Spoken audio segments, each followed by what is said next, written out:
Innal hamdalillah nahmaduhu wa nasta'inuhu wa nastaghfiruh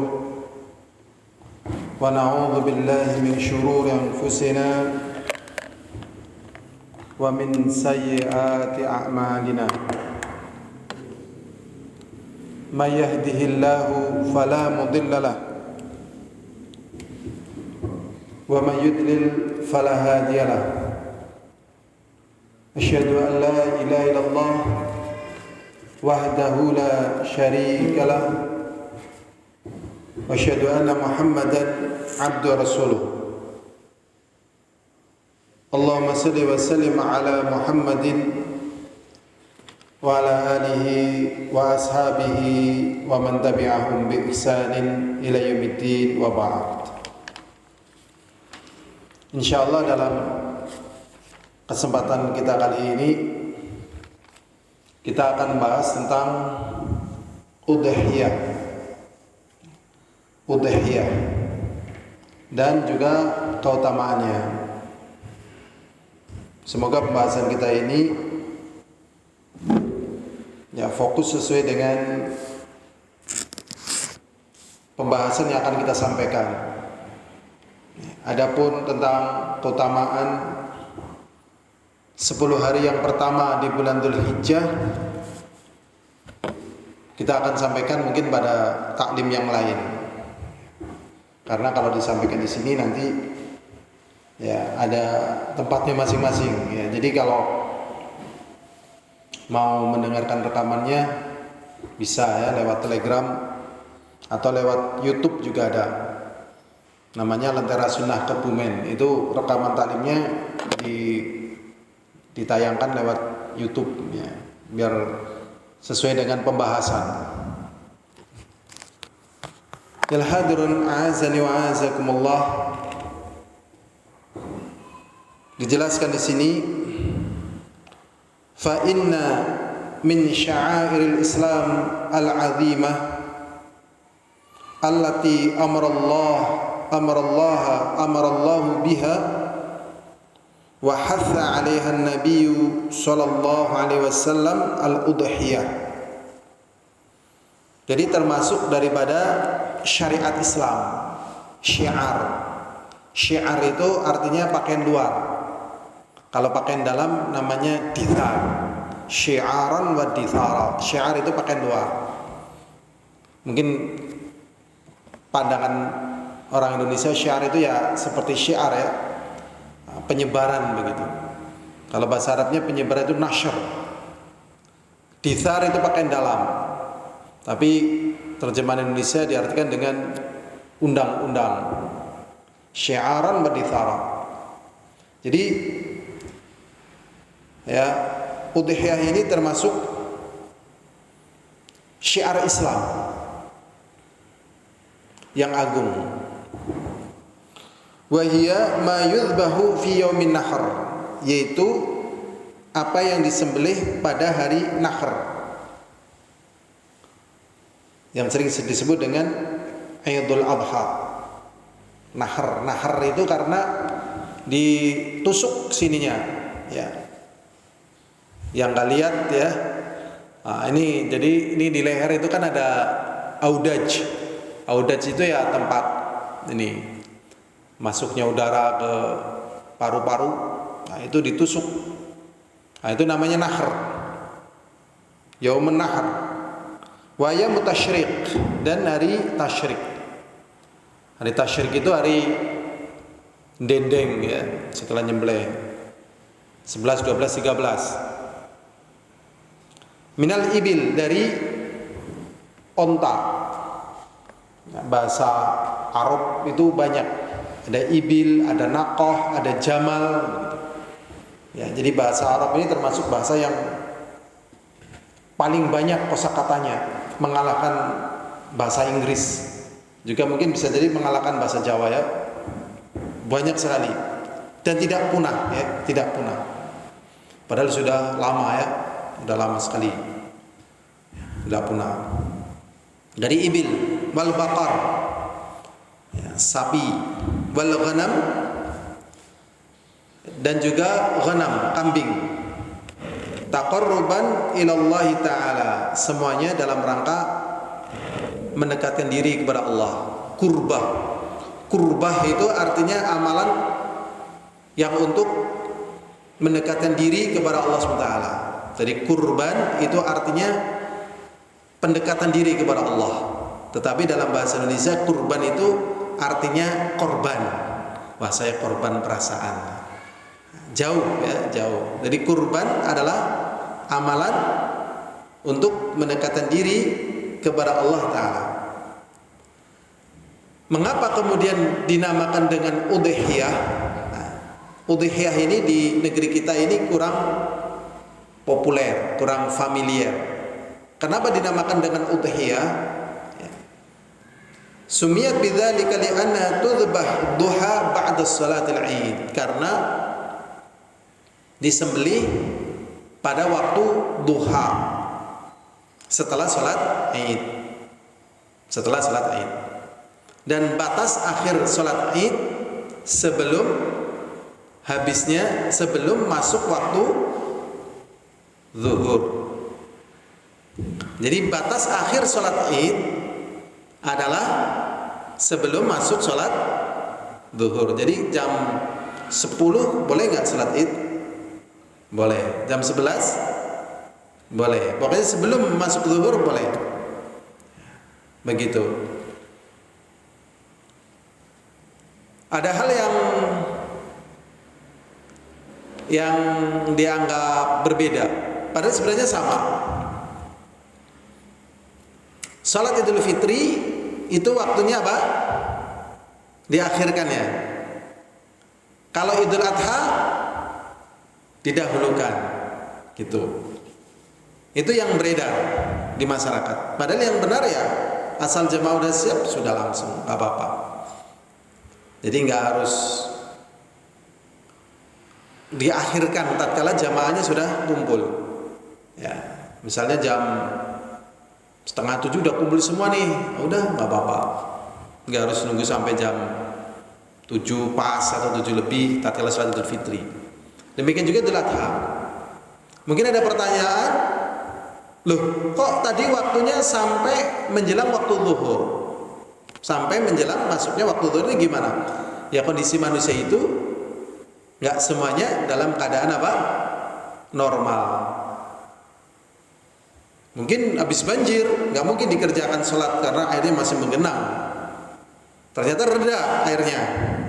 Reda jam 9, reda ya jam 10 udah mulai kering bisa dipakai, ya, sholatnya jam 11 misalnya. Boleh nggak? Boleh. Kenapa? Masih waktunya dan belum keluar waktunya. Nah, jadi dinamakan sholat atau dinamakan al-udhiyah atau Idul Adha karena penyembelihan kurban dilakukan setelah sholat duha. Berikutnya di sini wa syuri'at al-udhiyah ihya'an li sunnati khalilillah Ibrahim alaihi salatu wassalam. Dan disyariatkan udhiyah,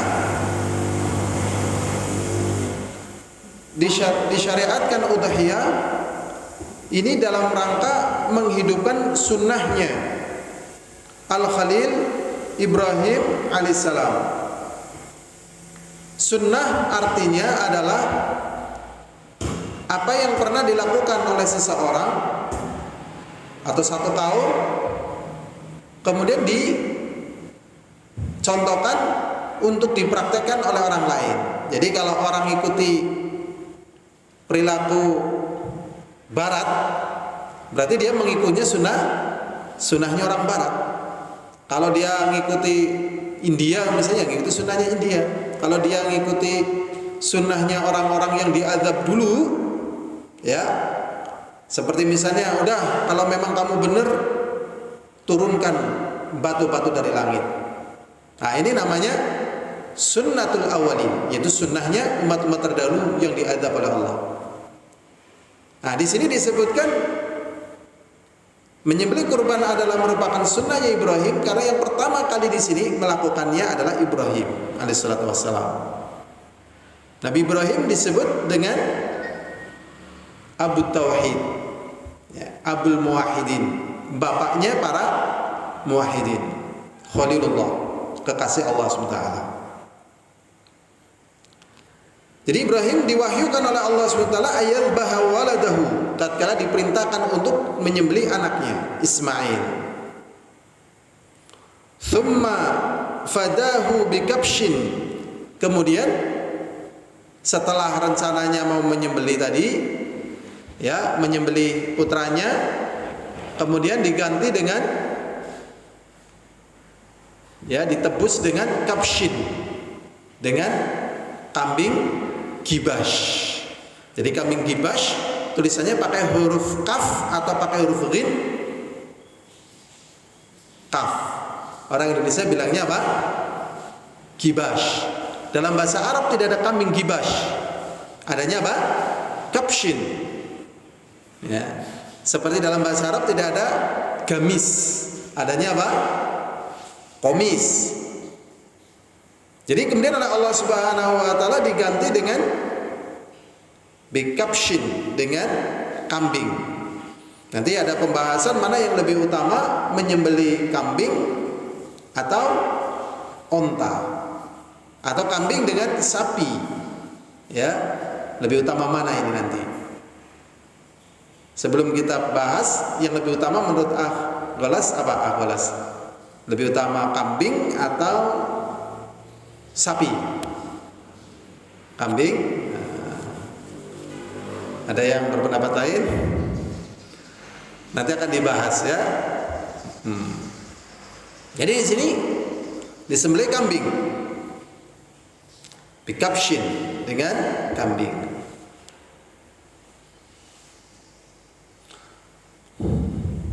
Fadzabahu badalan anhu, kemudian disembelih kambing gibash tadi sebagai ganti daripada Ismail.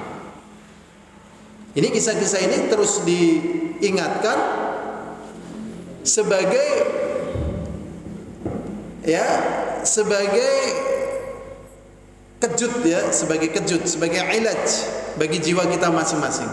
Jadi kadang kita butuh merasakan adanya efek kejut. Kalau orang dikejut itu ada efek kejut, apa yang terjadi pada jiwa itu? Kaget. Kaget. Ya, jadi efek kejut itu menjadikan orang tersadar. Dulu Allah menguji Ibrahim dengan sesuatu yang sangat besar, yaitu diperintahkan menyembelih anaknya setelah dia menunggu kelahiran anaknya dalam waktu yang lama. Dalam waktu yang lama. Ini terjadi. Tetapi karena itu perintah Allah SWT dilakukan. Hal-hal yang demikian ini akan terus berulang dalam kehidupan manusia, yang intinya dia dituntut untuk mampu melakukan amalan yang mendekatkan dirinya kepada Allah dengan sesuatu yang sering, ya, terasa memberatkan jiwa, tetapi ini yang akan membersihkan jiwa dari kotoran-kotorannya. Kemudian Allah Subhanahu wa taala mengatakan fadainahu bidzibhin azim, dan kami tebus Ismail dengan sembelihan yang agung.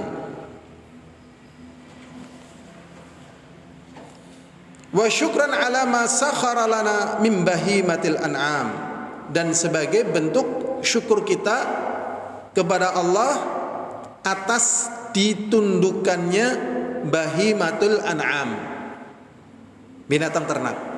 Jadi kalau manusia itu berpikir di setiap kehidupan itu ada kasih sayang Allah, ada kebaikan Allah kepada hambanya. Sekarang kerbau yang besar sama manusia kalau kelahi kuat mana? Sama anak kecil kalau kelahi kuat mana? Kerbau yang sangat besar sama anak kecil kuat mana? Kalau kelahi yang menang mana? Kerbau, ya, tenaganya sangat kuat. Tetapi kerbau yang sangat besar mau dituntun sama anak yang kecil, bayangkan. Bahkan mau dinaiki sama anak yang kecil. Kenapa ini terjadi? karena Allah taklukkan itu semuanya untuk manusia. Jadi Allah taklukkan. Coba kalau misalnya binatang-binatang tersebut tidak Allah taklukkan dan mereka ngamuk, manusia kocar-kacir. Manusia kocar-kacir tatkala mau menernak binatang tersebut. Tapi Allah taklukkan. Qala ta'ala, Allah SWT berfirman, fakulu mimma minha wa atimul qani'a wal mu'tar kadzalika sakharnaha lakum la'allakum tashkurun. Kemudian Allah Subhanahu wa taala menunjukkan kebaikan berikutnya. Setelah bahimatul an'am ini ditundukkan oleh Allah, maka mudah disembelih. Dan dagingnya bukan untuk dibuang, tetapi untuk apa? Dimakan.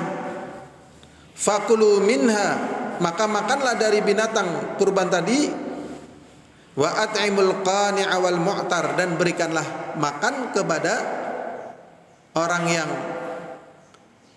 butuh dan orang yang lapar. Kadzalika sakharnaha lakum, demikianlah kami taklukkan binatang bahimatul an'am tadi untuk kalian, la'allakum tashkurun, supaya kalian bersyukur. Maka di sini ada perkara yang mengerikan. Ya, ada perkara yang apa? Mengerikan. Dari sisi mana kita tinjau? Allah Subhanahu wa taala mengatakan,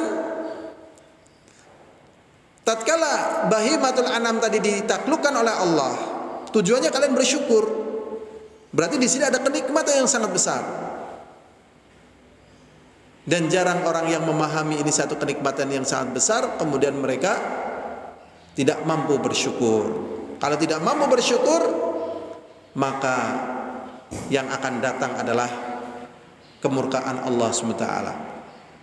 Yang paling gampang, dia tidak bisa merasakan itu sebagai satu kenikmatan.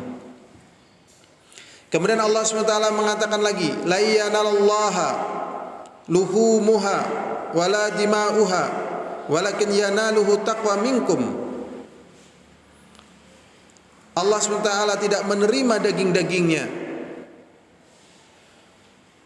dan juga darahnya, walakin yanaluhu taqwa minkum, yang Allah harapkan dari kalian adalah bentuk ketakwaan kalian kepada Allah SWT. Jadi kalau antum perhatikan adanya perbedaan. Ya, orang-orang yang tidak bertauhid kadang berkurban. Ya.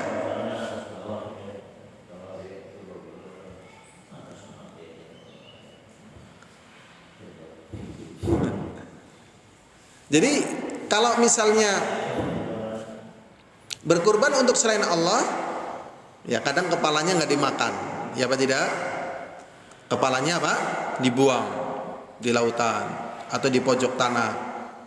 Bahkan di negara kalau nggak salah Nepal itu sapi-sapi dipenggal kepalanya, padahal sangat banyak.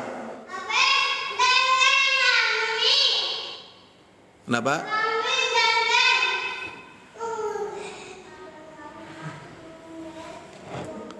Nggak masuk ya?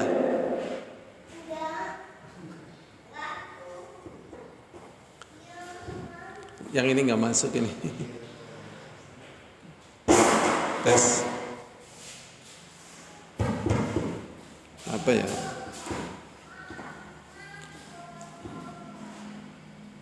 Jadi di sini Allah Subhanahu wa taala menunjukkan kasih sayangnya bagi mereka yang mentauhidkan Allah SWT. Allah tidak butuh dagingnya, tidak butuh darahnya, semuanya buat manusia, dimakan, dibagikan, biar mereka senang bahwasanya ini adalah rezeki dari Allah SWT, kasih sayang Allah SWT. Adapun orang-orang yang berkurban untuk selain Allah, daging-dagingnya nggak dimakan oleh mereka. Ya, dagingnya yang bergizi tidak dimakan. Ya, bahkan kalau kita bahas di India itu memiliki keyakinan sapi betina itu seperti Bunda Maria pada keyakinan Nasoro. Jadi keyakinan di India itu sapi betina adalah ibu dari mereka, sehingga sapi itu betul-betul dimuliakan, tidak boleh disembelih, sehingga menjadi liar. Saking banyaknya akhirnya makan tanaman-tanaman di kebun. Tatkala makan tanaman-tanaman di kebun, akhirnya jatah untuk manusia berkurang. Kemudian tidak menghasilkan susu, tidak menghasilkan daging. Jadi dalam keadaan masyarakatnya butuh daging, butuh susu, butuh sayuran, berebut dengan sapi. Belum kotoran-kotoran yang ada. Nah, bagi orang yang bertauhid, semuanya oleh Allah diberikan kepada mereka. Semuanya ya diberikan kepada mereka. Bumi ini, tanah ini diberi anak, diberi turunan. Oleh Allah diberikan pada mereka semuanya. Tatkala mereka merasakan kenikmatan yang sangat banyak, Allah perintahkan mereka untuk berkurban sebagai bentuk syukur mereka kepada Allah, sebagai bentuk perhatian mereka kepada sesama manusia, memberikan makan kepada orang yang membutuhkan atau orang miskin. Dan setelah itu Allah SWT menjelaskan yang dibutuhkan dari manusia adalah ketakwaan manusia itu kepada Allah. Saged dipun bandingaken perbedaannya, Mas Agus, saged terjadi perbedaan yang jauh atau tipis? Jauh ya, walaupun dalam kehidupan terasa tipis, padahal jauh sekali di sini. Ya, ini yang namanya apa? Hikmah. Jadi ada hikmah-hikmah yang dalam setiap syariat Allah SWT.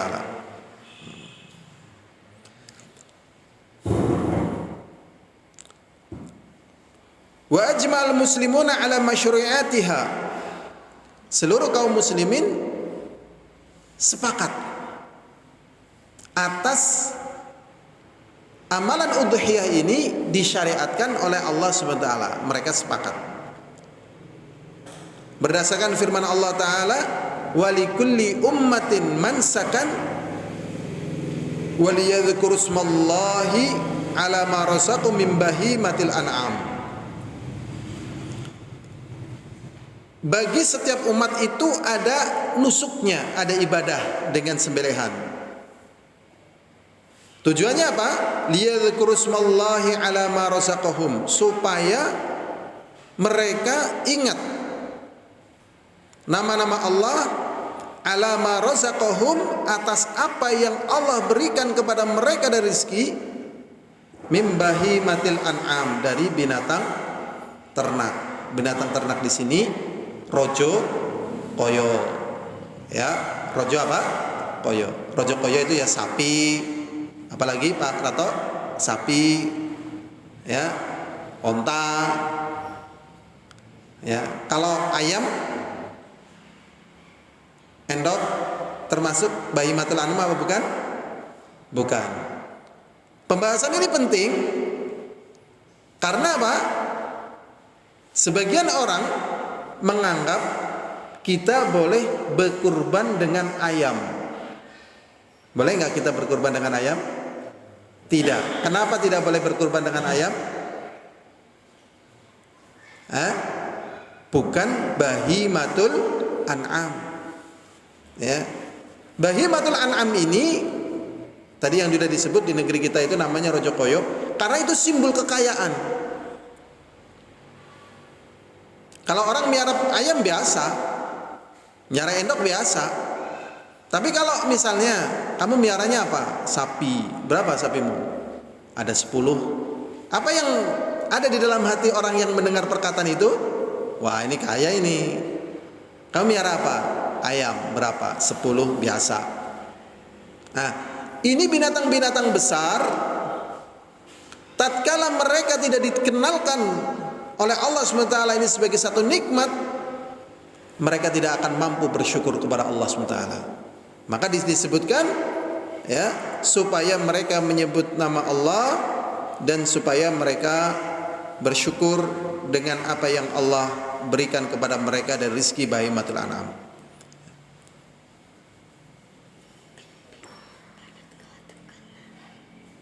Ini Banat nggak dengeran? Nanti Pak Pono mungkin. Kita lanjutkan lagi.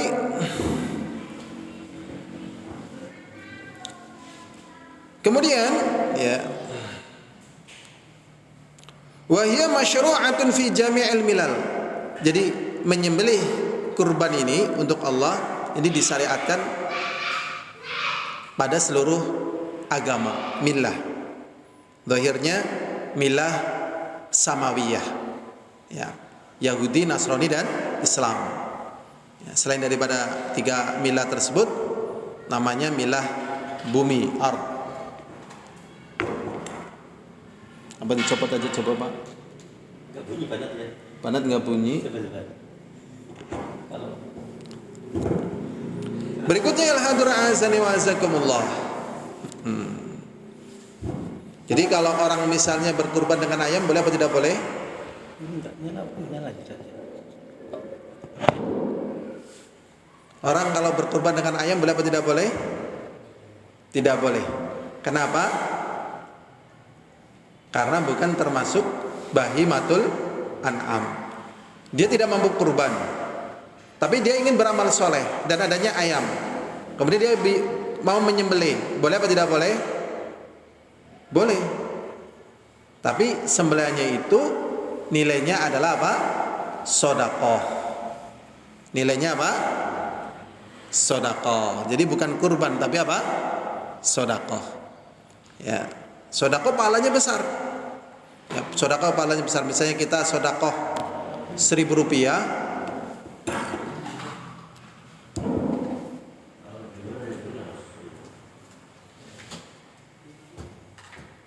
coba dicopot mawon dan Pak. Iya.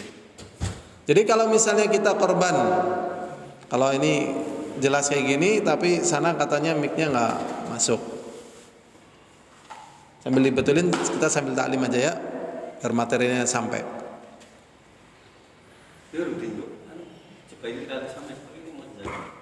Jadi kalau misalnya, kita menyembelih ayam, maka nilainya adalah sedekah.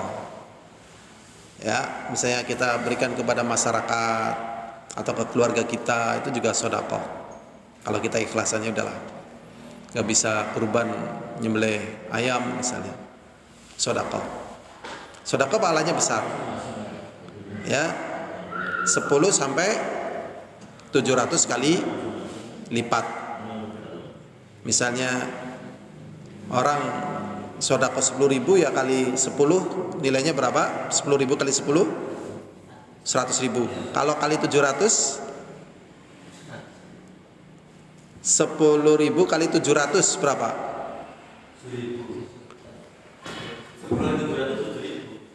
10.000 kali 700 700.000 belum sampai 1 juta ya.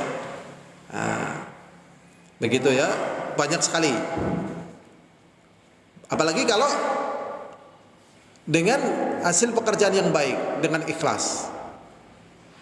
Sedangkan berkurban nilainya di atas sedekah. Nilainya di atas apa? Sedekah. Tetapi kalau misalnya dia tidak mampu berkurban, kemudian dia menyembelih ayam tadi ya, dalam rangka dia ingin musahabah. Musahabah itu artinya ya memang saya gak mampu kurban, tapi saya ingin seperti orang yang berkurban, karena gak mampu adalah saya ini sedekah. Nah, nilai pahalanya bisa jadi disamakan dengan nilai orang yang berkurban, tapi status dia itu tetap tidak bisa dikatakan berkurban. Tapi apa? Bersedekah. Ini perkara ini perlu kita jelaskan karena kemarin saya ngobrol waktu di Bandung gitu ya. Ada orang ngomong gitu. Ternyata berkurban dengan ayam itu boleh gitu. Nah, kita mau menjelaskan, aduh ini kayaknya butuh waktu gitu. Ya, Masya Allah. Ini penting. Gimana Pak Pono?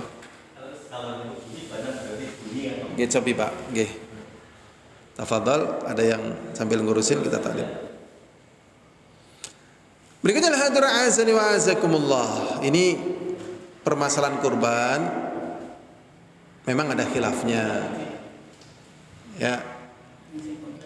Ada yang bilang wajib, ada yang bilang sunnah, ada yang bilang sunnah muakkadah. Yang benar yang mana? Yang wajib, yang sunnah atau sunnah muakkadah? Memang tergantung ya ngajinya di mana nih. Ya, tergantung ngaji di mana. Kalau yang berpendapat wajib itu mereka berdalil dengan hadis Rasulullah sallallahu alaihi wasallam. Ya, mereka berdalil dengan hadis Rasulullah sallallahu alaihi wasallam, "Man kana lahu sa'atun falam yudahhi fala yaqrabanna musallana." Barang siapa yang memiliki kelonggaran di dalam rezeki, kemudian dia tidak berkurban, maka jangan dekat-dekat tempat sholat kami. Nah, ini kan Masya Allah jelas sekali ya. Barang siapa yang memiliki kelonggaran rezeki kemudian tidak berkorban, jangan dekat-dekat musala kami. Sehingga ini yang dihukumi menjadi wajib. Tetapi yang jadi permasalahan, derajat hadis ini itu tidak sampai ke Rasulullah Sallallahu Alaihi Wasallam. Ini tentang masalah hadisnya ini, ya. Kemudian juga ada beberapa permasalahan seperti Abu Bakar dan Umar itu karena beliau paham tentang maqasidus syar'i, tentang maksud dan tujuan syariat. Umat ini melihat fenomena ya tentang permasalahan kurban, mereka sampai memiliki anggapan bahwasanya kurban ini apa? Wajib. Karena Rasulullah tidak pernah meninggalkan selama diwajibkan kurban. Abu Bakar, Umar ini paham yang terjadi pada Rasulullah sallallahu alaihi wasallam ini tidak menunjukkan wajibnya, tetapi umat menganggap ini wajib. Akhirnya beliau beberapa kali waktu kurban tidak melakukan kurban supaya menepis anggapan masyarakat bahasanya kurban itu apa? Wajib. Nah, makanya dalam masalah hukum kurban di sini ada beberapa khilaf. Walaupun yang kuat adalah yang tidak wajib, ya, tidak wajib. Walaupun ada yang mewajibkan bagi yang mampu. Ada yang mewajibkan bagi yang mampu. Tapi zahirnya kalau kita kembali kepada praktek daripada Abu Bakar dan Umar tadi, beliau mampu tidak berkurban beberapa kali, berarti dia tidak menunjukkan apa? Wajib, walaupun beliau qadir. Mampu mungkin yang belum pernah korban, mungkin bisa dikatakan jangan dikatakan dia mampu tapi tidak berkorban, belum pernah korban mungkin. Tapi yang sudah korban lain. Kemudian bagaimana keadaan orang yang mampu tapi tidak pernah berkorban? Jadi menunjukkan betapa lemah imannya dia dan betapa dia itu tidak faham tentang nilai daripada kurban tadi di atas daripada sedekah. Jadi ada pembahasan lain tentang orang-orang yang mampu berkurban kemudian tidak berkurban pada posisi itu. Ya. Kemudian ada lagi permasalahan. Itu yang punya Bang Wasit nggak punya atau ibu-ibu? Ya, kayak gini berarti. Ya sudah, kayak gini ya. Sekarang pertanyaan lagi. Bagaimana dengan orang yang punya utang? Apakah dia boleh berkurban?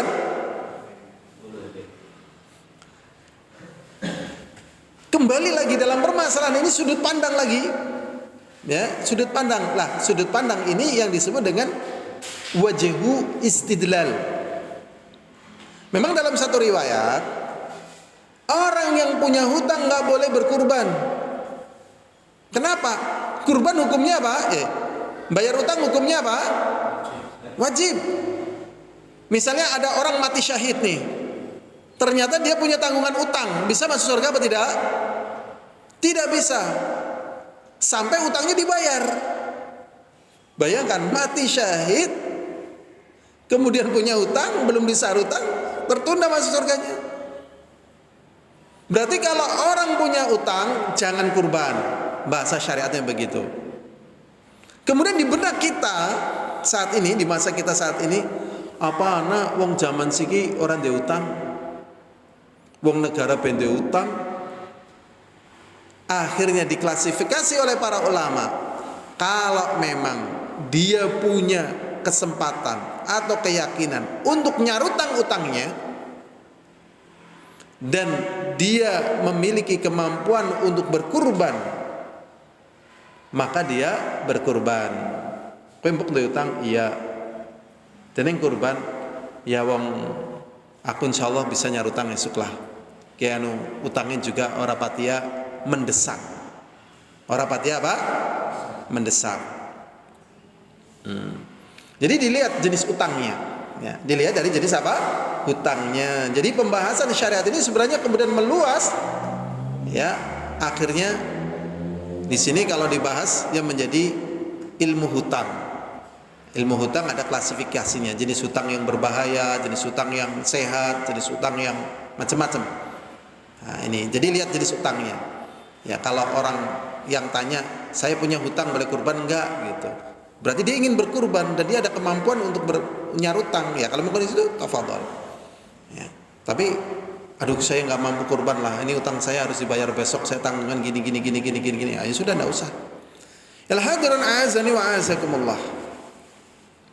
Wa dhahaba ahlul qaul al-awwal ila annaha sunnah. Dan dari pendapat yang pertama berpendapat hukum kurban itu adalah sunnah. Mereka berdalil dengan ucapan Rasulullah sallallahu alaihi wasallam di dalam kitab Sahih Muslim dari Abu Hurairah, anna Nabiya sallallahu alaihi wasallam qala, "Idza dakhalatil ashru." Dalilnya ini, apabila orang yang mau berkurban ini masuk tanggal 1 bulan Dzulhijjah, tanggal 1 bulan Dzulhijjah, wa arada ahadukum ayudhahi, dan salah seorang di antara kalian yang ingin berkurban ini salah seorang di antara kalian ingin berkurban padahal masuk tanggal 1 bulan Dzulhijjah, fala yamassa min sya'rihi wa basyarihi syai'an, maka dia jangan memotong dari rambutnya dan juga kukunya sedikit pun. Ya, ini istishab dengan mereka yang haji. Ya, jadi ini sudah, makanya kalau mau motong kuku, rambut ya sebelum masuk tanggal 1. Wa dzalika li anna qala. Sisi pendalilan yang menjadikan dari pendapat pertama hukum kurban adalah sunnah, yaitu kata-kata Rasulullah SAW, wa arada ahadukum, dan salah seorang di antara kalian pingin kurban. Kalau pingin berarti artinya apa? Tidak wajib. Yang namanya pingin kan kalau dikerjakan monggo, nggak dikerjakan monggo gitu. Di situ Rasulullah SAW mengatakan dengan arada ahadukum, salah seorang di antara kalian pingin, ya, sehingga kemudian dihukumi tidak wajib. Ayudhahi, ya, untuk berkurban. Berikutnya hadirin azani wa azakumullah. Kemudian bagi mereka yang berpendapat bahwasanya itu sunnah, dalil kedua yang mereka pakai yaitu Abu Bakar dan Umar radhiyallahu taala anhuma tidak berkurban. Ya. Setahun 2 tahun karena kekhawatiran masyarakat menganggap kurban itu adalah apa? Wajib. Ya seperti sholat taraweh. Sholat taraweh itu hukumnya apa? Sunnah muakkadah. Buktinya apa? Rasulullah terang-terangan tidak mengerjakan sholat tarawih secara berjamaah karena khawatir dianggap hukumnya apa? Wajib. Ini saya mau menyinggung sedikit tentang masalah ziarah. Ziarah. Antum cari di dalam kitab-kitab para ulama, maksudnya hadis ya. Ziarah sahabat ke sahabat atau ziarah ulama ke ulama, tidak ada pembahasan taklim. Apalagi sifatnya muhadarah, nggak ada. Jadi ziarah seperti namanya ziarah berkunjung begitu. Demikian juga silaturahmi. Adapun misalnya ada taklim itu sisi lain gitu, sisi lain. Tapi asalnya nggak ada. Dan ini penting ya, supaya kita tetap kembali kepada hukum asal. Makanya kadang orang yang berjalan biasa itu seakan-akan itu menjadi hukum. Contoh, misal, ini contoh lagi nih. Kita biasa pakai peci putih. Biasa pakai peci putih. Tiba-tiba kita pakai peci hitam yang disebut dengan peci Soekarno. Orang-orang yang ngaji sunnah karena jarang lihat orang yang pakai peci hitam Soekarno itu, kok pakai apa? Peci hitam begitu. Lah, hal-hal yang demikian ini bisa berubah anggapan terhadap satu perkara. Ini yang dilakukan oleh para ahlul ilmi untuk namanya dar'ut tawahum. Namanya apa? Dar'ut at-tawahum. Menolak kemungkinan kekeliruan di dalam memahami. Contoh lagi nih, banyak sekali dar'ut tawahum. Ada orang yang utang. Ya, ada orang yang utang. Meninggal dunia, Rasulullah tidak mau menyolati gitu. Tetapi Rasulullah SAW juga tidak melarang orang lain untuk menyolati tadi orang yang matinya hutang. Nah, di sini ya pertama ya di sini sebagai bentuk zajr. Ya, sebagai bentuk apa? Zajr bahwasanya utang ini berbahaya. Jangan sampai dibawa mati. Berikutnya, kalau Rasulullah SAW melarang, kamu jangan ikut menyolati orang yang mati dalam keadaan hutang tadi, ya. Tatkala Rasulullah melarang, maka di sini akan timbul anggapan kalau orang mati dalam keadaan membayar hutang kafir. Supaya dia tidak memiliki anggapan tersebut, Rasul tidak melarang. Dan perkara-perkara itu sangat banyak. Itu namanya dar'ut tawahum. Menolak apa? Kemungkinan anggapan keliru, dan ini termasuk dalam kategori hifadzus syar'i. Dalam kategori apa? Hifadzus syar'i. Ya, penjagaan syariat. Dan ini memang ya tugasnya orang-orang yang punya ilmu. Dan orang berilmu tetap akan berpihak pada ilmunya. Akan berpihak pada ilmunya karena ilmu tersebut adalah tanggung jawab dia kepada Allah SWT. Ini yang disebut dengan apa? Amanah al-ilmiyah, tanggung jawab ilmu yang dia ketahui. Nah, ini penting adanya hal-hal yang memungkinkan at-tawahhum, kemudian ya terkadang tidak dilakukan bukan karena tidak ingin, bukan karena tidak mampu, tetapi menolak kemungkinan adanya anggapan keliru tentang hukum satu perkara. Di sini yang terjadi pada Abu Bakar dan Umar, beliau tidak berkurban sekali atau dua kali. Sehingga sebagian ulama mengatakan hukum kurban di sini adalah apa? Sunnah. Ini pendapat yang pertama. Berikutnya, pendapat yang kedua,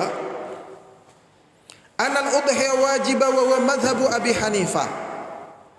Pendapat yang kedua, bahwasanya kurban tersebut adalah wajib. Ini pendapatnya siapa? Al-Imam Abu Hanifah. Jadi perbedaan pendapat itu biasa. Memang kadang para thalabul ilmi kadang dihadapkan satu kenyataan ya. Kadang dia kalau menyampaikan hal-hal yang kayak agak berat, agak mikir, takutnya nggak paham. Tapi dalam keadaan tertentu perlu disampaikan sehingga tahu dari mana sih munculnya sebuah hukum tersebut, kok katanya ini sunnah, katanya ini wajib, begitu. Maka tatkala diajarkan, maka ini menjadi tambahan ilmu, menjadi khazanah bagi kaum muslimin. Jadi Abu Hanifah berpendapat wajib. Dan juga riwayat dari Imam Ahmad rahimahullah taala, waqtarahu Syekhul Islam Ibnu Taimiyah, dan dipilih oleh Syekhul Islam Ibnu Taimiyah. Ternyata Ibnu Taimiyah berpendapat wajibnya kurban. Ini pendapat Ibnu Taimiyah dalam masalah ini ternyata sama dengan pendapatnya Abu Hanifah. Padahal dalam sekian banyak perkara Syekhul Islam Ibnu Taimiyah tidak sama pendapatnya dengan Al-Imam Abu Hanifah. Tapi dalam masalah ini ternyata sama ini. Beliau mengatakan yang zahir tentang hukum kurban ini adalah wajib. Apabila orang tersebut mampu, kemudian dia tidak melakukan kurban, fahuwa athim, maka dia berdosa. Jadi kalau mampu kurban, kemudian tidak berkurban, maka dia berdosa. Kita kembali kepada pembahasan tadi yang awal. Ini disandarkan kepada Rasulullah SAW mengatakan, "Man kana lahu sa'atun falam yudahhi fala yaqrabanna musallana." Barang siapa yang mampu kurban kemudian tidak berkurban, maka jangan deket-deket tempat sholat kami. Jadi yang mampu kurban kok nggak kurban, wis jangan ke masjid, nggak boleh. Ini artinya apa ini? Artinya berdosa. Bukan artinya kemudian dia malah nggak boleh sholat, enggak. Kalau dia sudah nggak mampu kurban, kemudian dia nggak sholat, ya malah tambah dosa. Ya sholatnya tetap ke masjid, cuman tidak kurbannya ini berdosa. Seperti misalnya lagi nih, contoh Rasulullah SAW mengatakan begini, "Man ata kahinan aw arrafan fasaddaqahu bima yaqul lam tuqbal salatuhu arba'ina yauman." Rasulullah mengatakan, barang siapa yang mendatangi dukun atau orang pintar, maka sholatnya tidak diterima selama 40 hari. Berarti kalau dia nggak sholat nggak apa-apa. Karena apa? Kalau sholat juga nggak diterima. Kalau pemahaman semacam itu keliru. Yang benar bagaimana? Ya dia tetap sholat. Dan tatkala dia sholat selama 40 hari sholatnya nggak diterima. Tapi kalau dia tidak sholat, dia berdosa dari meninggalkan sholat tadi. Ditambah dia berdosa dari mendatangi dukun, double. Nah ini berarti artinya apa? Celaan. Jadi cara memahami syariat ini harus tepat. Ya, apa sih manfaat memahami syariat itu harus tepat? Siapa lupa ya, Pak Ngapunten. Jenengan asmane kelalen Pak Rohmadi. Sekarang saya ingin nanya nih Pak ke Pak Rohmadi. Apa sih hikmahnya kita kok harus mempelajari syariat itu dengan tepat? Hikmahnya apa sih? Wong rubuh-rubuh gedang ya dadi. Kemudian lah kan Allah sing nampak, sing penting kan niate gitu. Kok di sini dalam pembahasan kita harus tepat? Ini kenapa ini? Jadi nilai ketepatan seseorang di dalam beribadah kepada Allah itu menjadikan nilai pahala yang akan dia terima. Jadi sama sholatnya, sama puasanya, sama kurbannya, yang diterima dari masing-masing orang beda-beda. Begitu. Iya. Misalnya para sahabat ya, kurban sapi misalnya. Kita kurban sapi, yang lebih besar pahalanya siapa? Sahabat atau kita? Sahabat. Kita misalnya cuman sedekah lah 1.000 rupiah, sahabat sedekah 1.000 rupiah, yang lebih besar pahalanya siapa? Sahabat, karena mereka ilmunya, pemahamannya, keikhlasannya, ketepatannya, akurasinya lebih tinggi. Jadi tatkala seseorang belajar tentang agama untuk meningkatkan akurasi kedekatan dengan syar'i, kolerasi dengan dia, pahalanya lebih banyak, begitu. Pahalanya lebih apa? Banyak. Sudah, kita lanjutkan.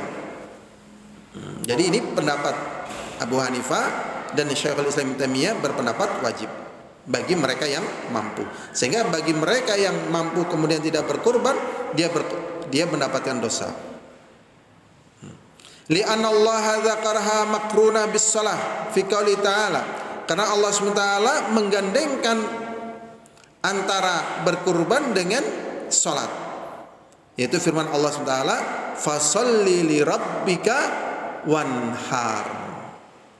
Dan salatlah untuk Rabbmu dan sembelihlah binatang kurban.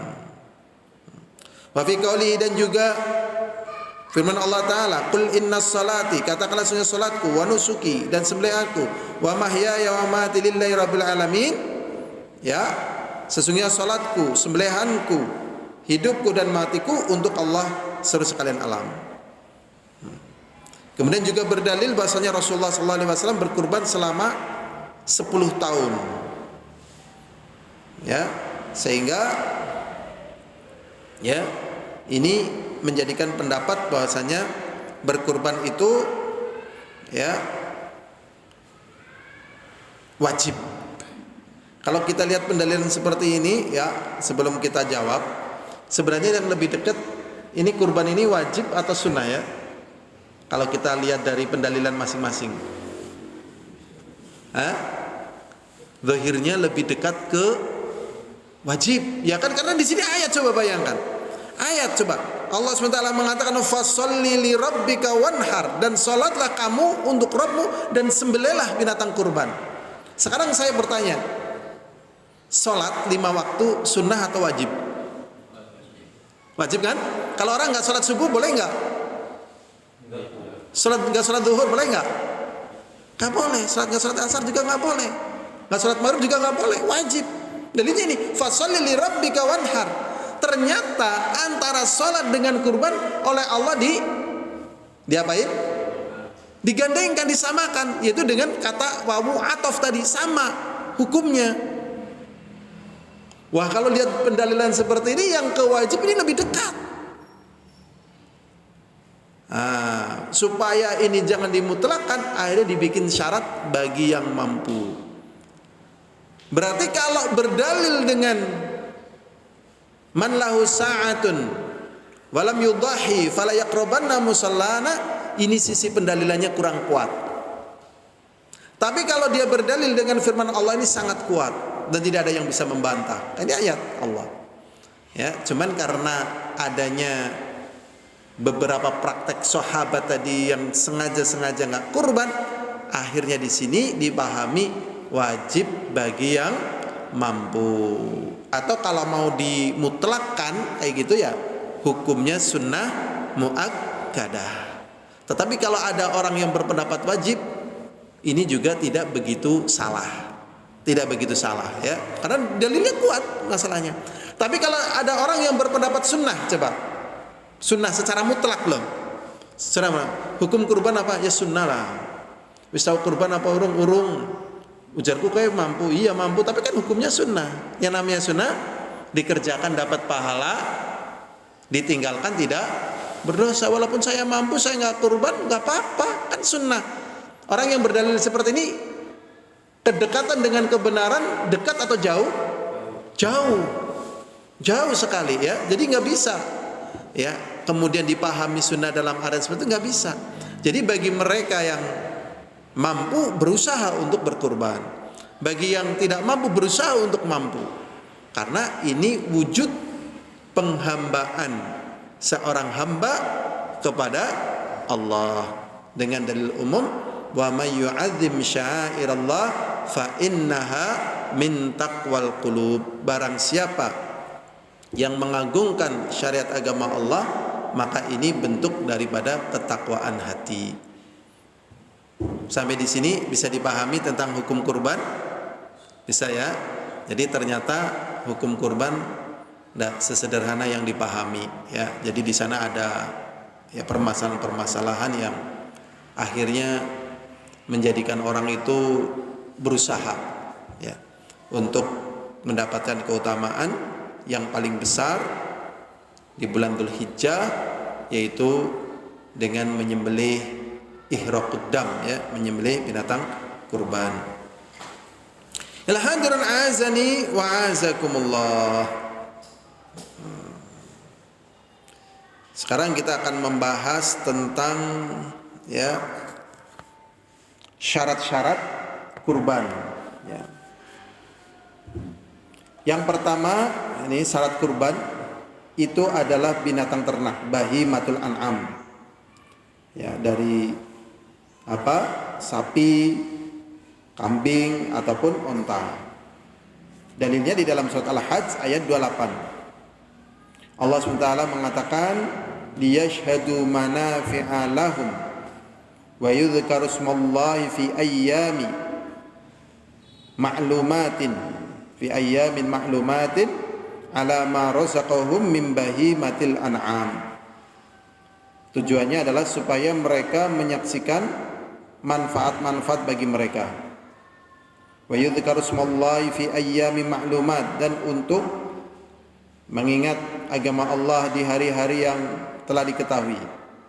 Ala ma razaqahum, atas apa yang Allah berikan rezeki pada mereka, min bahimatil an'am, dari binatang ternak. Jadi di sini ada kata-kata min bahimatil an'am. Ya, jadi bahimatil an'am. Nah, bahimatil an'am itu tadi onta, sapi, kambing, begitu. Sehingga kalau selain itu, kalau mau melakukannya untuk dibagi-bagi ikhlas karena Allah, yaitu namanya sedekah. Tidak bisa dikatakan dengan kurban. Apa berpahala? Berpahala. Ya, karena tidak semua orang mampu, kemudian dia ingin, bagus ya. Semoga Allah mampukan ya terhadap orang-orang yang demikian itu. Dan yang paling utama pertama adalah onta, kemudian sapi, kemudian kambing. Ya. Dan sapi kemudian kambing. Memang ada yang mengutamakan kambing ya, dengan alasan itu yang dilakukan oleh Rasulullah Shallallahu Alaihi Wasallam.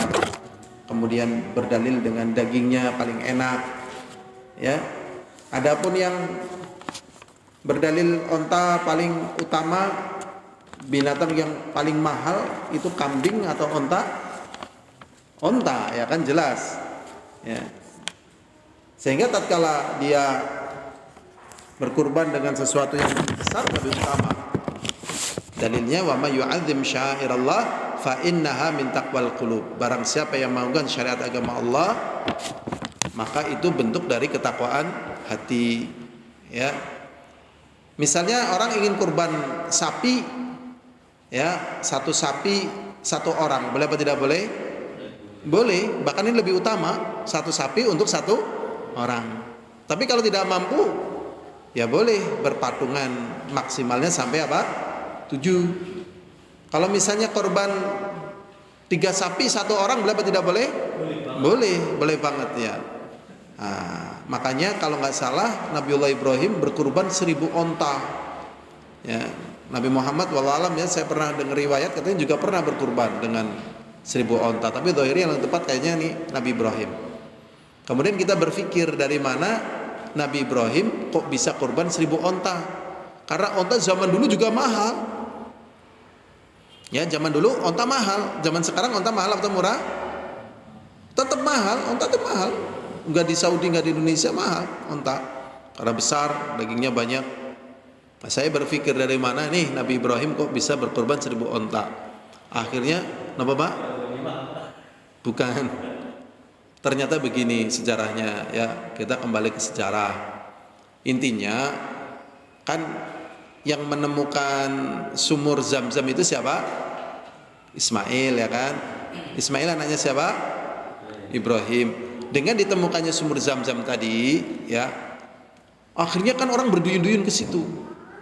Jadi kehidupan manusia itu tidak akan bisa lepas dari yang namanya apa? Air. Maka pengairan itu lambang kemakmuran. Kalau ada pengairan, di situ ada kemakmuran tuh. Ini orang-orang pertanian paham nggih? Pengairan, nih, jasa pengairan. Orang pada datang gitu kan. Ya karena beliau yang pertama kali ya kan. Beliau misalnya mau ngasih tarif misalnya, oke, siapa yang mau ngambil air Zam-Zam? Misalnya bayar 1 ikat rumput misalnya, atau bayar anakan sapi. Wah, akhirnya kekayaannya berkembang.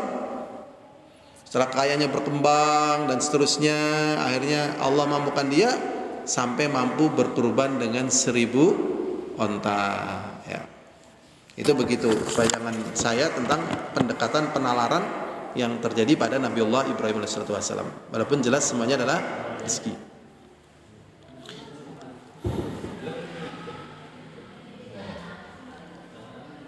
Berikutnya yang kedua, ya.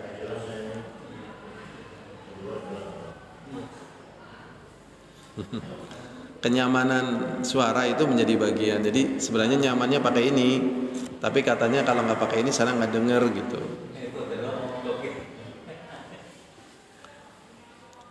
Berikutnya, nah, jadi pakai ini aja ya, nyaman. Kalau dicopot lebih enak lagi. Apa dimatikan aja itu?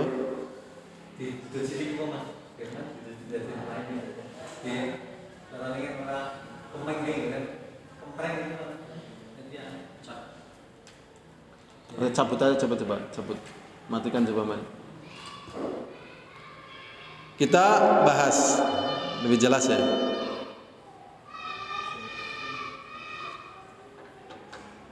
Tapi nanti dikomplain ya. Ya.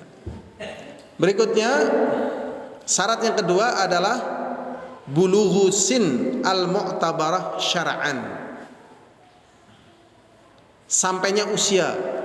Jadi pembahasan syariat itu bukan poel atau tidak poel. Satu. Tetapi apa? Usia. Kadang udah poel, usianya belum masuk. Maka secara syar'inya juga tidak boleh. Kemudian pertanyaannya, kenapa di sini kok ditentukan secara usia? Dijelaskan oleh para ulama, usia itu adalah waktu daging terenak. Jadi waktu daging terenak itulah ya di usia-usia itu. Kemudian ada lagi permasalahan sebelum kita baca-baca ya biar ringkas. Kalau kurban betina boleh apa enggak? Boleh. Jadi hukum yang ada pada akikah sama dengan hukum yang ada pada kurban. Dalam artian kalau akikah boleh betina, ya pada kurban juga boleh betina. Syarat usianya masuk. Kemudian di negeri ini yang akrab, yang familiar tadi, kalau berkurban adalah apa? Jantan. Mana yang lebih utama, berkurban jantan atau betina? Ya, kalau ditinjau dari sisi tampilan dan seterusnya jelas jantan. Karena di Indonesia biasanya beli untuk akikah misalnya atau untuk kurban itu beli tampilan. Yang saya lihat tatkala di pasar hewan itu, ya kan banyak kambing-kambing yang dagingnya nggak begitu banyak tapi tampilannya gagah. Dari tanduknya tinggi dan sebagainya gagah. Jadi beli gagah gitu ya. Maka harganya mahal. Kalau betina karena tampilannya nggak gagah dan kesannya begitu, akhirnya murah. Wallah alam ya, mana yang lebih utama. Kalau memang dia mau ngejar daging, ya misal ini ada duit 20 juta, yang mau nerima daging ini 200 orang.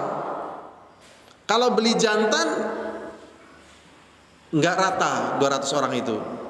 Tapi kalau betina dapat banyak nih, bukan hanya rata, dapat banyak ini dan bikin puas. Mana yang lebih utama, jantan atau betina? Nah, dalam masalah ini, maka inilah yang namanya fikih. Jadi dalam hukum fikih, ya, seperti dalam kaidah usul fikih, al hukmu yaduru ma'a illati wujuban wa adama. Jadi hukum fikih itu berputar sesuai dengan ilahnya.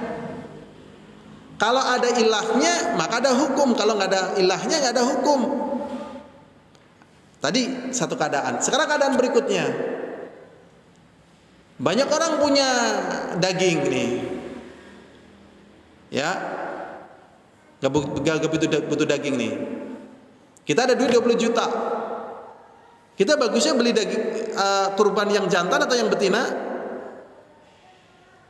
Lah dalam keadaan seperti ini, kalau memang kita ingin ya mewujudkan cinta kita kepada Allah, ketakwaan kita kepada Allah, kasih sayang kita kepada Allah, pengorbanan kepada Allah, tentunya kita pilih yang paling bagusnya. Ya mungkin yang jantan, yang punya tampilan yang bagus dan seterusnya dengan harga yang kita mampu tadi. Begitu, karena daging orang nggak butuh. Bahkan sebagian orang yang mau berkurban, ini belum pernah terjadi di masa kita. Ya, orang yang mau kurban, ternyata dia beli kambing di pasar, dia nggak mau membawanya. Ya, dia nggak mau membawanya, digeret ini atau diangkutan nggak mau. Ternyata kambingnya dia taruh di badannya, dipikul, apa? Dipanggul. Sehingga orang mengatakan, kenapa kamu panggul? Kamu geret kan bisa, atau kamu bawakan orang kan bisa. Dia katakan, ini untuk Allah. Sebagai wujud cinta saya kepada Allah, saya akan memuliakan apa yang akan aku berikan kepada Allah. Akhirnya dibawa, dipanggul. Sampai di rumah dimuliakan betul itu kambingnya. Disampo, disisir, sehingga harum, enak gitu. Kenapa kamu lakukan itu? Ini untuk Allah. Jadi sebagai wujud cinta dia kepada Allah, maka dia muliakan apa yang akan dia berikan untuk Allah SWT. Ini pun menambah apa? Pahala. Makanya nanti pembahasan-pembahasan ini akhirnya banyak melibatkan, kalau mau detail bagi mereka yang mampu, mungkin dokter hewan, ya, diteliti ini kesehatannya, tampilannya dan seterusnya. Ya, setelah memasuki syarat yaitu usia. Sebagaimana hadis riwayat Imam Muslim dalam hadis Jabir, Rasulullah mengatakan la tadzbahu illa musinnah. Janganlah kalian menyembelih kurban kecuali musinnah, ya. Illa ayashura alaikum, kecuali kalau sulit. Faltadzbahu jada'atan minad dha'n, maka kamu boleh menyembelih jada'atan minad dha'n. Jada'ah istilah usia kambing domba. Ada yang mengatakan kurang dari setahun, ada yang mengatakan 6 bulan. Jadi kalau 6 bulan untuk kambing domba boleh. Dan sebenarnya siapa saja kalau mau kurban, insya Allah asal ada duit 1 juta itu bisa sebenarnya. Tinggal tekniknya gitu ya. Loh kok aneh ya kayak gitu ya, daripada nggak kurban, kita kemampuannya segitu, biar dapat pahala, keutamaan. Caranya gimana? Caranya nanti beli binatang kurbannya itu hari apa? Kedua atau ketiga. Kalau sebelum dingu sisan enggak apa-apa. Tapi kalau enggak memungkinkan ngingu dan sebagainya, aduh ke orang dari duit ke mung 1 juta tok ya, priwe ya. Wah, ke pasar kewan nih, nyari gembel ya yang harga 1 juta, ada nggak kira-kira usia 6 bulan ke atas, katakanlah, ada nggak? Ada. Bisa buat kurban? Bisa. Oh, kurban kayak gue orang memper teman, ya itulah kemampuan, begitu. Kembalinya kepada orang tersebut. Tetapi dia bisa berkurban dan bisa mendapatkan pahala yang besar. Tetapi kalau kambing apa? Jawa, akhirnya ini masuk ke dalam musinnah, itu 2 tahun. Ya. Kalau sapi juga 2 tahun lebih, 2 tahun atau lebih begitu. Ini musinnah pada kambing jantan dan sapi. Di sini disebutkan fal ibil khamsu sinin. Onta usia 5 tahun. Jadi onta yang boleh buat kurban usianya berapa? 5 tahun, berarti sudah tua nih ontanya. Wal bakar sintan, sedangkan sapi 2 tahun. Wal ma'zi, ya, ma'zi itu kambing Jawa, itu di sini disebut setahun. Ya, bisa setahun, tapi memang di sebagian tempat nggak boleh gitu. Kalau boleh setahun, ya alhamdulillah. Di sini disebutin ada, tapi sebagian lagi nggak boleh. Begitu. Kalau setahun gampang, karena 17 bulan udah poel nih. Ya, saya berapa kali dulu mau beli kambing ya, itu cuma dapat umur yang 17 bulan, akhirnya repot itu. Ya, memang ini biasanya ada khilaf. Kembalinya kepada definisi dari kata musinnah Pada doan tadi, pada onta atau pada mais, pada sapi atau pada mais. Di sini disebutkan mais itu sanah, kambing seperti kambing Jawa hitam, itu namanya mais. Wa dha'an sittatu ashhur, sedangkan dha'an itu 6 bulan. Ya, ini satu pendapat ya, karena di buku-buku lain ada perbedaan juga sedikit. Tapi kalau ini istilahnya kuat dari pendapatnya, ya alhamdulillah. Sehingga kita lebih mudah mencari binatang kurban. Qala Ibnu Qayyim rahimahullah. Ibnu Qayyim rahimahullah taala mengatakan wa amurhum ayadhbahu al-jadha' min ad-dha'n. Ya. Diperintahkan kepada mereka untuk menyembelih jadha' min ad-dha'n. Jadha' itu tadi ya. Ya, dha'n kambing gembel, jadha' tadi 6 bulan ke atas. Wa tsani mimma siwahu, dan musinnah pada selain jadha' ataupun dha'n. Kemudian berikutnya selamat dari aib. Selamat dari aib. Seperti ucapan Rasulullah sallallahu alaihi wasallam, arba'un la tajuzu fil adahi, 4 jenis binatang yang tidak boleh untuk kurban. Yang pertama aura bayyinun auruha, yang juling atau yang buta, yang jelas-jelas butanya. Jadi kalau butanya cuma sedikit ya, itu enggak apa-apa. Tapi yang jelas-jelas. Kemudian al-maridatu bayyinun maraduha, yang sakit yang jelas-jelas sakit.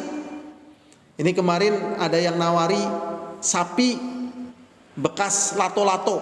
Nah, bekas lato-lato. Ini boleh nggak buat kurban? Bekas. Masih ada obatnya, berarti kan belum sembuh. Masih ada obat di dalamnya. Bekas lato-lato tapi udah sembuh benar-benar. Boleh. Zahirnya ya ini ada penjelasan. Memang kayak gini kadang membutuhkan penjelasan dari dokter hewan. Ya. Di sini dikatakan ya, yang kedua wal maridatu bayyinun maraduha, yang sakit yang betul-betul kelihatan sakit, ngelemporok misalnya. Lain lagi nanti pincang. Ini yang sakit ngelemporok. Nah, kalau ngelemporok kan jelas sakit ini. Ya, benar-benar sakit jadi ngelemporok jadi. Aduh, ini nggak boleh. Ngelemporok itu sakit ini. Makanya tadi ini kita teliti tentang masalah bekas lato-lato. Ya, kalau kita lihat dari hadis Rasulullah lebih mengarah kepada boleh. Tetapi tentunya ya kurang afdol, yang afdol yang sehat. Tapi zahirnya boleh, karena bekas lato kan udah ada bekasnya. Ya, bukan berarti dia betul-betul sakit. Ya, sisa dia dari sakit ada bekasnya. Tapi tidak nampak betul dia sakit. Yang betul sakit yang lemporok tadi. Berikutnya wala arja bayyinun dola'uha, dan yang pincang yang jelas-jelas kelihatan pincang. Ya, dengklang, betul-betul dengklang. Kemudian wal kasirul lati la tungki, yang kurus yang enggak ada apa? Sungsumnya. Jadi memang pembahasan ini kalau dijelaskan oleh para ulama, ini kriteria daging yang paling enak tatkala disembelih. Masya Allah. Kenapa? Karena untuk Allah. Kalau untuk jagal mah mau meriang, meriang, kau jagal, ya kan? Kayak kecemplung sumur, jagal gitu. Napa? Padine akeh matane ketiban pring, picek ya, jagal gitu. Karena lato-lato ya jagal gitu. Nah, daripada disembelih, payune mung 1 juta, daripada batang ini 1 juta, enggak apa-apa. Oh, duitnya enggak sedekah daripada mati gitu. Belek bukan termasuk buta. Jadi buta memang buta, ya kan, gini ada yang gini. Buta kan ya itu tadi buta dengan belek sama atau beda? Maka di belek kan itu buta enggak lihat. Tapi punya kambing itu gitu. Jadi dia pakai penciuman anunya. Cari temennya mana gitu. Bau temennya itu baru jangan tapi di belakang. Ini belek kan yang parah kan. Jadi belek kan tidak sama dengan buta. Ya. Sekarang apakah yang belekan tadi boleh buat kurban? Tatkala dia dalam keadaan belek seperti ini, zahir ini aib, ya. Aib, ya, hendaknya dijauhi. Tapi tatkala dia sembuh dari belekan, maka dia menjadi sehat dan boleh. Maka dalam kasus belekan ini lihat Ya, lihat keadaannya. Kalau sampai pada waktu mau disembelih ternyata masih belekan dan gak lihat, ya di akhir aja deh, ganti yang gak belekan. Ini saya punya kambing belekan, tolong diganti lebih bagus, saya tuker tambah nggak apa-apa. Waduh, tambah 1 juta Pak. Masanya nanti kalau di luar kurban ini murah ini. Ya udahlah nggak apa-apa, 1 juta nggak apa-apa. Ya, tambah 1 juta, kita dapat kambing yang nggak belekan. Sama bakul kewan. Baru 1 jam beleknya sembuh, dijual nih menjelang pasaran. Boleh nggak boleh? Boleh gitu. Kadang bakul ada trik-triknya ini. Ya nggak apa-apa. Karena ini cari duit, ini cari ridha Allah. Berarti zahirnya orang cari ridha Allah derajatnya lebih tinggi daripada cari duit. Buktinya sing lato-lato, aring jagal apa nggak kurban? Sing lato-lato loh. Kiana sapi lato-lato nggak kurban atau nggak jagal? Kising kecemplung sumur nggak jagal apa nggak kurban? Kising majir. Nah ini majir memang nggak dibahas di sini ya, majir ya. Karena majir itu tidak dalam kriteria ini. Berarti majir boleh apa nggak boleh? Zahirnya boleh. Karena tidak mempengaruhi daging. Kayaknya pembahasannya ini saja dulu. Memang banyak yang belum kita bahas, terutama tentang masalah keutamaan 10 hari pertama di bulan Dzulhijjah. Kemudian berikutnya bagi jamaah ya qadarullah masyafa'al, ini kondisi mic-nya kurang jelas, al'afu minkum. Tapi semoga ya tetap dapat pahala ya. Tetap dapat pahala. Jadi memang ngaji itu bukan hanya sekedar menambah ilmu, tetapi juga menambah iman. Tatkala dia dapat ilmu, otomatis insya Allah dapat iman. Tapi kadang kan seperti suasana seperti ini, mungkin misalnya sulit masuk dan sebagainya, nggak nyaman, ya moga-moga dia mendapatkan iman. Jadi memang ngaji itu ibadah yang paling gampang ya. Ibadah yang paling apa? Gampang ya. Tapi khasiatnya paling besar. Beda dengan misalnya zikir, wirid itu ya. Zikir wirid itu ya ibadah. Tapi pada zikir dan wirid itu ya biasanya orang yang ahli zikir, ahli wirid itu lupa ya tentang ilmu. Tapi kalau orang yang berilmu, di samping itu ibadah, dia ada pengangkatan dari kejahilan. Ya, pengajahilan. Maka orang yang berilmu harus beramal. Ya, karena sebagian orang tatkala berilmu, dia cinta ilmunya tapi tidak cinta amalannya gitu. Jadi memang orang ngaji ini diantaranya untuk beramal. Makanya ya keutamaan orang yang ngaji ya ibaratnya seperti 1 jam orang ngaji itu seperti orang sholat sunnah ya, 100 rakaat atau 1000 rakaat ya. Atau misalnya dia nunggu waktu sholat dari maghrib sampai isya ya dihitung ibadah ya. Masya Allah. Jadi memang ngaji ini ibadah yang memiliki kedudukan yang sangat tinggi. Jadi tatkala kita ada gangguan, cobaan seperti itu ya, semoga Allah tetap memberikan pahala dan tidak menjadikan berkecil hati. Ini saja yang bisa saya sampaikan. Wallahu a'lam bishawab. Walhamdulillahirabbil alamin. Assalamualaikum warahmatullahi wabarakatuh.